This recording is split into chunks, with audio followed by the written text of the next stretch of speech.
Présidente Valérie Rabault. Oui, merci Monsieur le Président. Monsieur le Premier ministre, la Turquie souhaite entreprendre une opération militaire de grande ampleur à la frontière turco-syrienne. Suite à cette annonce, la Maison-Blanche a indiqué dimanche soir retirer son soutien aux Kurdes, qui sont les premiers menacés par cette opération. Or, nous leur devons beaucoup. Ils sont des acteurs clés dans la lutte contre Daesh. Sous la pression de sa majorité au Sénat, le président Trump semble rétro-pédaler. Mais Monsieur le Premier ministre, depuis dimanche soir, entre dimanche soir et aujourd'hui, le gouvernement français n'a rien dit pour condamner cet abandon des Kurdes. Comme la France n'avait rien dit en 2018 lors de l'offensive turque dans l'enclave kurde d'Afrin, trahissant ainsi les engagements de 2016 vis-à-vis des Kurdes qui ont apporté une aide à la coalition internationale dans la lutte face à Daesh. Cette aide avait été alors unanimement reconnue. Monsieur le Premier ministre, le silence du Quai d'Orsay vis-à-vis des Kurdes est intolérable.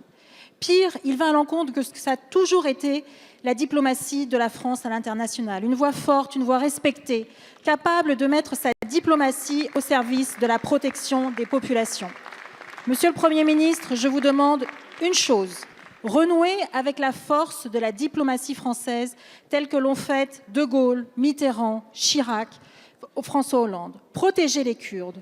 On sait comment cela finit lorsque l'histoire tourne le dos, lorsque nous tournons le dos à nos valeurs. Monsieur le Premier ministre, vous avez la parole.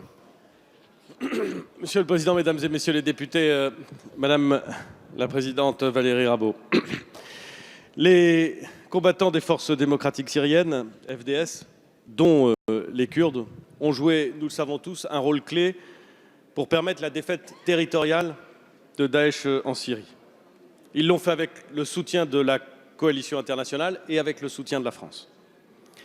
Le courage des hommes et des femmes, nous le savons, des FDS, les sacrifices qu'ils ont consentis face à l'ennemi, face à Daesh, appellent notre reconnaissance.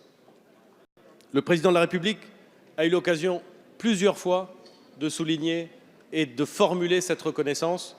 La dernière fois, au mois d'avril dernier, lorsqu'il a rencontré au Palais de l'Élysée un certain nombre de représentants des FDS. Le combat contre Daesh n'est pas terminé. Il ne s'est pas terminé avec la fin de l'emprise territoriale de ce groupe terroriste et il se poursuit aux côtés des forces démocratiques syriennes et il reste notre première priorité en Syrie. Cela ne fait que renforcer la nécessité de préserver les forces démocratiques syriennes, en particulier dans un contexte où les menaces d'offensive turque font peser de très lourdes incertitudes sur le nord-est de la Syrie. C'est ce que nous disons de façon régulière et constante à tous nos interlocuteurs, turcs ou américains. Et Madame la Présidente, vous nous reprochez de ne pas réagir à des déclarations, ou plus exactement, à des déclarations rapportées, soit communiquées par tweet, soit, le cas échéant, dont certains autres en feraient état. Je crois au contraire, Madame la Présidente, que dire les choses avec constance et cohérence est préférable plutôt que de réagir au gré d'hésitations manifestes de certains acteurs, notamment de nos amis américains. Il me paraît préférable de rappeler de façon systématique la cohérence et la constance de notre position. Et la constance de notre position, c'est que seule une solution politique peut assurer dans la durée, car c'est bien ça le sujet, la place en Syrie des Kurdes et d'ailleurs des autres minorités, je pense notamment aux chrétiens. C'est ce à quoi nous travaillons avec nos partenaires, avec les pays de la région et avec l'ensemble des pays capables de peser sur l'issue de cette crise. Et nous veillerons bien sûr à ce que soient pris en compte les intérêts des Kurdes, dont le courage et les sacrifices nous obligent. Je vous remercie. Merci Madame la Présidente. Oui. Je vous remercie, Monsieur le Premier ministre, pour votre position très claire sur les Kurdes. Moi, ce que je souhaiterais, c'est que le Quai d'Orsay s'exprime. La France a toujours eu une tradition, au regard de ses valeurs, au regard des droits de l'homme, une tradition de défense et d'expression. Elle ne peut pas s'enfermer dans le silence.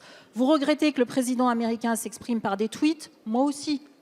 Mais c'est son nouveau mode d'expression aujourd'hui. La France doit s'affirmer, doit retrouver une diplomatie qui parle. Elle a toujours eu cette tradition, il est temps de la retrouver, Monsieur le Premier ministre. Merci, Monsieur le Premier ministre. Juste un mot à Madame la Présidente Rabault. Le Président de la République a affirmé la position de la France. Je viens de le faire. Je comprends que vous demandiez la position du Quai d'Orsay, mais je crois à la lecture de notre Constitution et à l'habitude de nos institutions que quand le président de la République et le Premier ministre rappellent une position constante, c'est la position de la France.